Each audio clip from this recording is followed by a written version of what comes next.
All right, so g'day guys. We're on the line with Dan from up-and-coming Melbourne stoner rock band Never. G'day Dan, cheers for being our band of the month. Thanks, mate. Much appreciated. How you doing? Good, mate. Never is a relatively new band, so let's start off by getting a history on how you formed. Sure, mate. We started out as a bit of a jam session, actually, just between a few friends.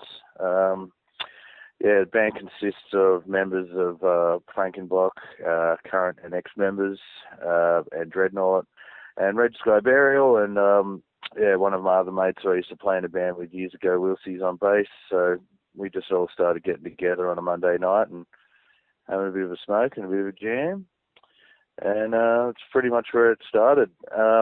Four of us without a singer for about a year. We just were jamming together and we kind of got some stuff happening and we're waiting for somebody to come along who would suit it. We're, no real hurry. And then a good friend of ours, Jace, who sings in Red Sky Burial, we approached him if he'd come and just have a crack one night, and yeah, that was it. Once he got on the mic, we just looked at each other and went, fucking sweet.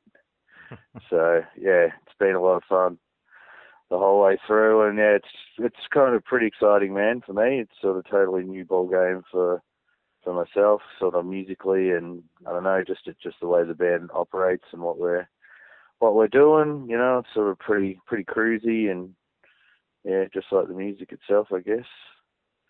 Well, as you mentioned, the music is a lot rockier, as opposed to all the other bands that you guys are from, where it's a hell of a lot heavier. What was your main inspiration behind starting a band like this? Well, kind of like I said, we just get together and on a Monday night and smoke a bit of weed and jam together. And I guess this kind of music and those, that, when you're in that sort of state, you come up with different stuff. It's pretty much it, really. Each of us have all sort of brought stuff to the table, and it's just evolved naturally. It's kind of, we had one sort of rule that we wanted to do, and we wanted it to be fun and for the songs to be relatively simple and easy for us to spit out. We don't want to be labouring over songs for months. We want to just get in there, someone bring in their riffs and turn into a song pretty quick, because the way we're looking to do things is we're going to be releasing 3 songs every 3 months. So every 3 months we'll have a new CD out with 3 songs on it. And so, we're just going to have a constant flow of stuff coming out of our studio where we rehearse. And, because we don't really have much time to be playing heaps of gigs, all the other bands are still fully operational and doing a lot of stuff. They're pretty busy, and Frank and Box they're pretty much ready to go with their new lineup now. So, we've got to fit in there somewhere in amongst all of that, and I'm just sort of looking at different ways to do that. So that sort of helps with the music, we want to keep it simple and keep it fun and just no bullshit, and I think that's pretty much what we come up with. We just sort of put a new song together, actually, that we're going to put on the next CD, which we're recording in a couple of weeks, and we've just whipped this together in a couple of jams, and we recorded it live the other night with a full sort of recording in our studio, and it sounds fucking wicked. So, yeah, like I said, it's just a bit of fun, man. And it's pretty much the way it should be. And after how many years all of us have been doing it for, some of us are like, nearly a quarter of a century playing in bands. So, have a bit of fun this time. Absolutely. So tell us about your writing process. Does it all happen in the jam, or does someone come in with a riff? Yeah, look, we're I've sort of contributed to a few songs. The way I sort of operate, I'll get some stuff together and then I'll get in there with my brother who plays the drums, who's Ando from Dreadnought. He plays bass in Dreadnought, but he's playing drums in this band.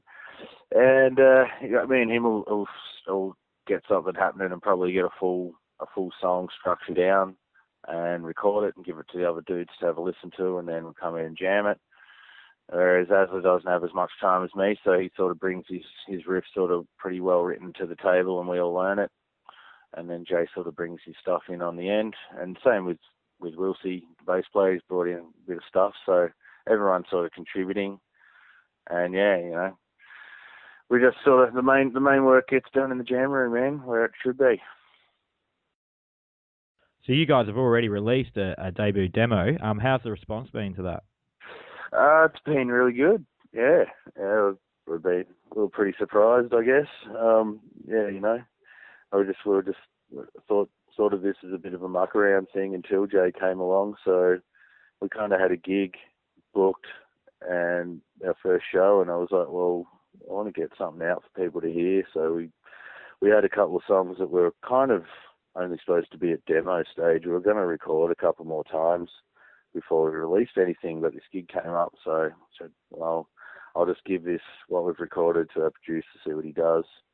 And it came back and it sounded really good. So I thought, well, let's put it out, man. And just, wondering how I'm going to do that. I've got no money.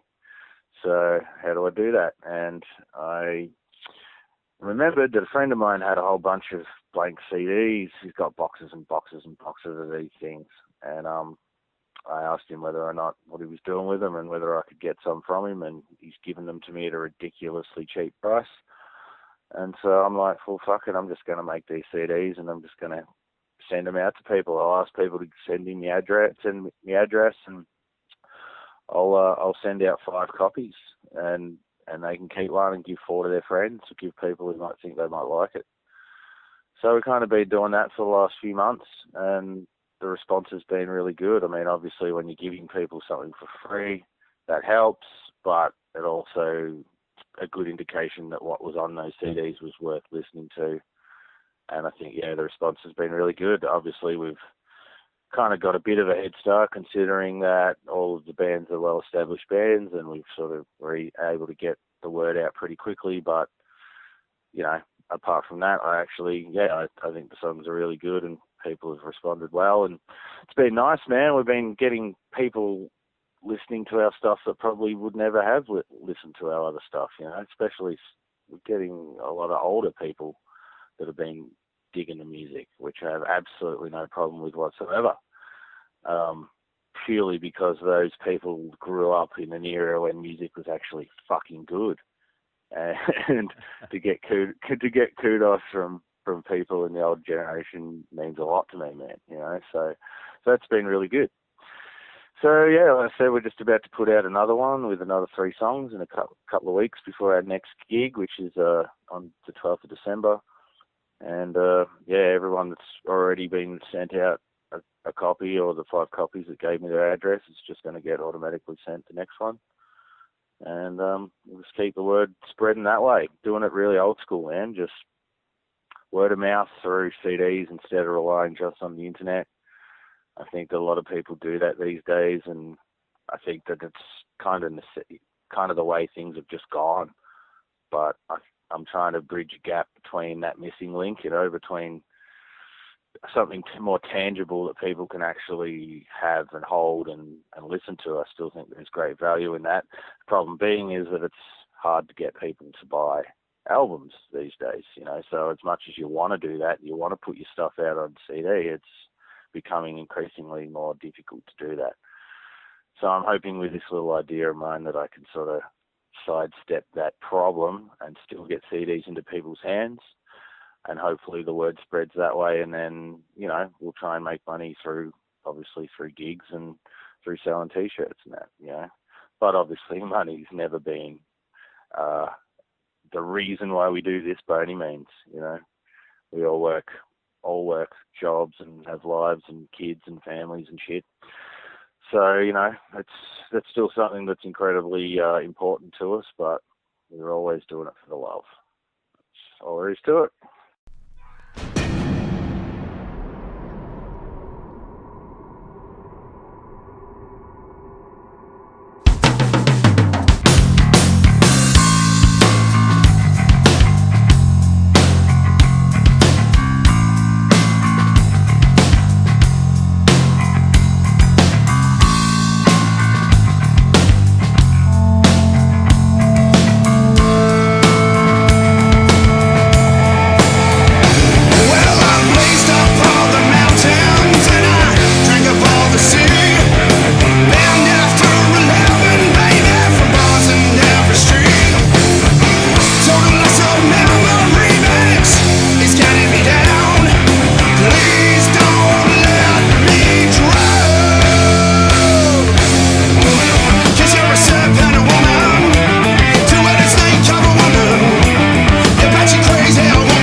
So you've obviously got a real do-it-yourself attitude and approach to pretty much everything that you're doing.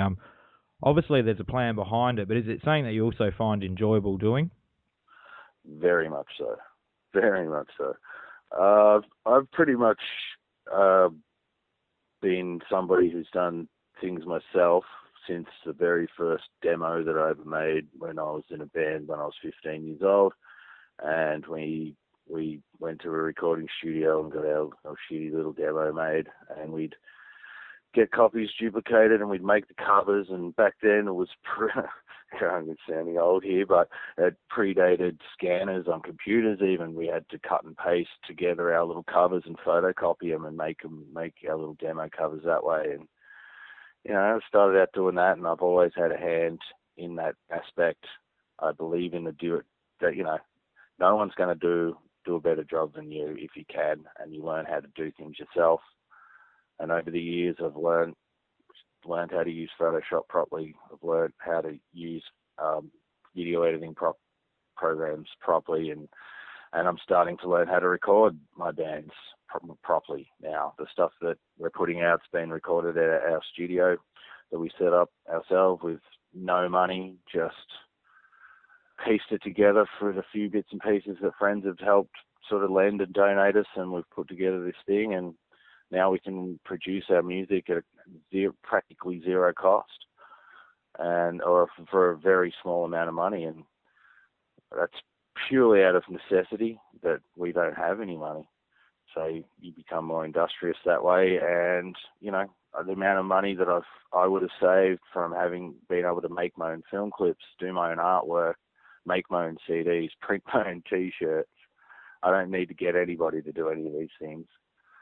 So, that's taken me 22 years to get that far and to have learnt all those things. So for me, it's like doing this band is a way for me to sort of put all of those things that I've accumulated, those skills, to practice. And yeah, it is a lot of fun, man. I've always taken great pride in the fact that every shirt that I print, every CD that I make is going into somebody's hands, and it's come genuinely from the band and not from somewhere else. It holds a greater value, that even though that thing that you're giving is free, in terms of its monetary exchange, there's still something, I think, that has greater value at play.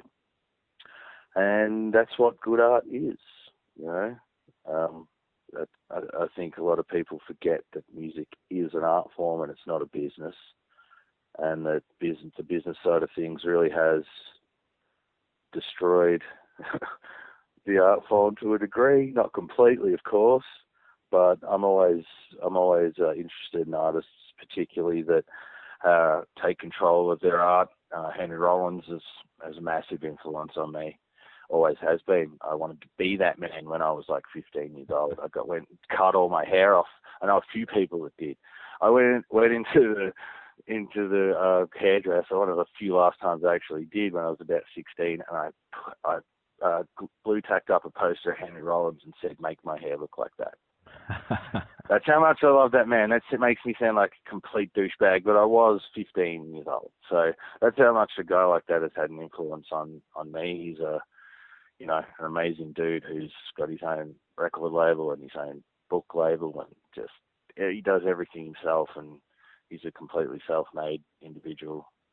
And yeah, they're the type of guys that I've always looked up to. So. Absolutely, man. So just to finish up, like as you mentioned before, you obviously all the other members are in active bands, so you've got a lot of stuff to work around. But what are your plans for 2016 touring wise? Do you reckon you'll be heading down to South Australia? Honestly, man, I really don't know. The gig side of things, what we're going to start out doing anyway, and sort of go from there, is we want to restrict our shows only because we have to. Really, we're going to do one pretty much every 3 months, again, sort of coinciding with the new CD and whatnot, and put a little bit of more effort into making those shows kind of cool, and just sort of see what happens, man. I'm hoping that we can spread the word through these CDs and stuff happens that way. But for us, touring interstate is really expensive these days. Towards the end with Frankenbach and that, it's becoming untenable, man. You know, just just touring interstate. We had a few things that had happened. I lost my business and all that, which was kind of the engine room that drove the band. And once that was gone, we just were like, wow, it's getting tougher and tougher and harder to get people to shows. You know, I'm sure this is a problem everywhere. So, you know, it's sort of hard for us to know what we're going to do in that way. We'll sort of wait. If we get some offers to come that are worth our while, of course we're going to do it. Otherwise, we're just going to have to sort of build ourselves up, and we'll no doubt start with shows around Melbourne and regional Victoria. But who knows, man? Yeah, it's sort of at this point we're just concentrating on what we're doing for the next few months and just seeing how it fits into everything, because Frankenbach's about to start up again. Well, they just did their first show with their new lineup in Canberra last weekend, and I have no doubt they're gonna kick some serious ass with that new lineup. So, you know, that's all I can say at this point. We've got plenty of new music to look forward to, even if you can't make it down here anyway. Damn straight, dude. Like I said, it's, you know, we put it at about 3 months because that's what we think we can achieve, and getting 3 songs ready every 3 months. We're already sort of ahead now. We've got already a few ready to go now, so hopefully we can keep it going. And we want to just keep the name sort of out there. We think that 3 months is enough time for people to thrash the CD we give them and be ready for another one, you know, and just sort of drip feed stuff instead of spending a year and a half writing an album and then put it out. You know, that time these days is so long, you know, between albums. Like, I'd say it, but Dreadnought, you know, one of my all-time favorite bands, my brother's band, they've spent 5 years writing their new album, and it's 7 songs. You know, it's good. I went and listened to them do their drum tracks the other day. Marty did his drums. And it's fucking amazing, but it's taken them 5 years. It's like, dude, that's a long time in the scheme of things these days. People's attention spans don't last that long. So, you know, if we're a band that aren't going to do much live, we sort of have to keep our name out there, and this is how we plan to do it. So, absolutely, man. Oh, well, thank you very much for taking the time to speak with me. Good luck with the future and all your demo releases, and with the gig on December 12th. And thank you very much for being our Band of the Month. Not a problem, mate. Thanks for having me. Pleasure.